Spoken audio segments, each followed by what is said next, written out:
Bonjour, avez-vous pensé à désherber ce matin? Avez-vous pris le temps d'arracher les mauvaises herbes? Alors, ce que je veux dire par là, c'est que on dit que notre cerveau, eh bien, c'est un peu comme une des terres les plus fertiles qui soit. Et la terre, naturellement, eh bien, vous pouvez y faire pousser des choses incroyables, à condition de bien l'entretenir. Et surtout, eh bien, même si vous l'entretenez, que vous y plantez des graines, que vous avez envie de voir pousser, des fleurs que vous avez envie de voir fleurir, eh bien, sachez que bien avant de voir pousser quoi que ce soit, en termes de plantes, en termes de fleurs, eh bien, il y aura l'apparition des mauvaises herbes. Elles font partie intégrante de notre quotidien et on les voit partout sur notre chemin.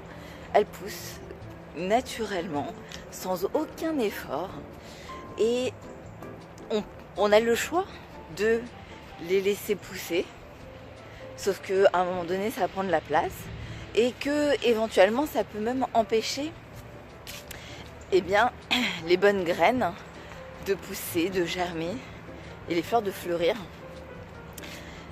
Mais on a aussi le choix de les arracher quotidiennement, de s'en débarrasser pour laisser l'espace nécessaire à ce qu'on a envie de voir pousser.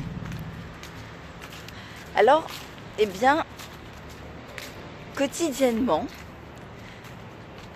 nous avons comme des mauvaises herbes aussi qui peuvent pousser et qui vont eh bien, prendre du terrain sur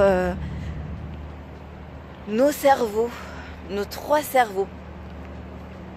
Alors, c'est un peu comme un terrain vague, c'est-à-dire qu'on peut laisser, comme je vous disais, ces mauvaises herbes pousser sans s'en rendre compte, continuer notre trajet, puis un jour se retourner. Et vous savez, ces moments où on se pose et on regarde autour de nous, et ça nous renvoie quand même quelque chose, de voir que voilà, le paysage ne correspond pas forcément à ce qu'on a envie de voir, que ça ne nous représente pas nécessairement.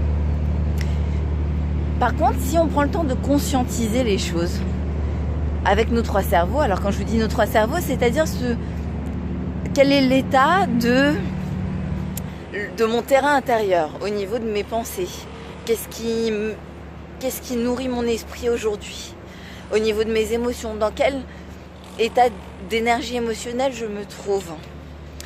Et en termes d'énergie physique, de sensations physiques et corporelles, qu'est-ce qui circule à l'intérieur de mon corps maintenant? Est-ce que je sens des tensions ou est-ce qu'au contraire je me sens plutôt bien, plutôt détendue, plutôt sereine? C'est un exercice qui prend très peu de temps.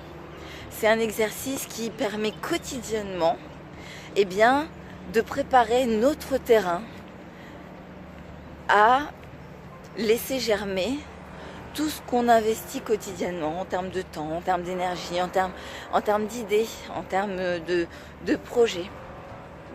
Et en prenant le temps de se faire plaisir aussi, de se dire tiens, des petits plaisirs quotidiennement. Moi je sais que l'odeur du café, c'est un moment privilégié pour moi. Ça va pas durer longtemps, mais je vais me concentrer sur le son de l'eau sur le café. Je vais regarder la vapeur qui émane de la cafetière et je vais poser mon nez sur voilà, ma tasse de café pour ressentir ces effluves de café, cette odeur chaude qui je trouve réconfortante, qui me plaît beaucoup. Et ce bref moment de pause, qui est un moment pour moi, un moment où je mets mes sens en éveil, eh ben, m'apporte de l'énergie. Il y a des études scientifiques réalisées par des neuroscientifiques sur le pouvoir des odeurs qui a été réalisé et qui démontre que ça peut vraiment changer énormément, je fais attention parce que ça glisse beaucoup ici, que ça peut changer énormément notre état interne, notre état émotionnel. Et donc, eh bien, c'est quelque chose qui se fait volontairement et consciemment. Pareil pour les émotions. Alors ça, je vous parlais des sens qui vont à la fois me permettre de me sentir bien, de permettre de se sentir bien et d'éprouver des bonnes sensations. Les sens, ça va être aussi, tiens, écouter une musique qui nous rappelle des bons souvenirs. Écouter une musique, je vous fais partager mon décor, une musique qui nous rappelle des moments agréables, qui nous met en énergie. Ça aussi, le pouvoir de la musique, il est vraiment privilégié. Donc c'est essentiel de le cultiver quotidiennement parce que c'est comme ça que vous recyclez votre énergie, comme on va mettre de l'engrais dans la terre pour lui permettre d'être encore plus riche et d'accueillir favorablement tout ce qu'on va y planter, tout ce qu'on va faire pousser quotidiennement. Pareil pour mes pensées. Je vais faire l'état des lieux des pensées qui circulent dans mon esprit. Est-ce qu'il y a quelque chose peut-être qui me fait tourner en rond, qui me fait ruminer? Et auquel cas, si je ressens que j'ai à un moment donné peut-être une contrariété, vous savez, qui flotte toute seule entre mes deux oreilles, ben, je ne vais pas la laisser flotter toute seule en fait.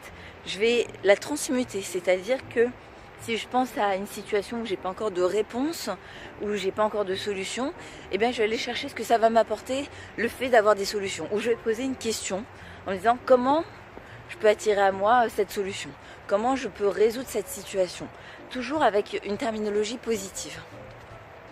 Voilà pour la vidéo du jour. Nous sommes mardi 27 novembre. Je vous souhaite une très belle journée et je vous dis à très vite. J'espère que cette vidéo vous a inspiré. Si c'est le cas, si vous avez trouvé que le contenu était intéressant, n'oubliez pas de liker, commenter et partager. Comme ça, ça va permettre à plein de belles fleurs de pousser dans plein de beaux jardins. À très vite.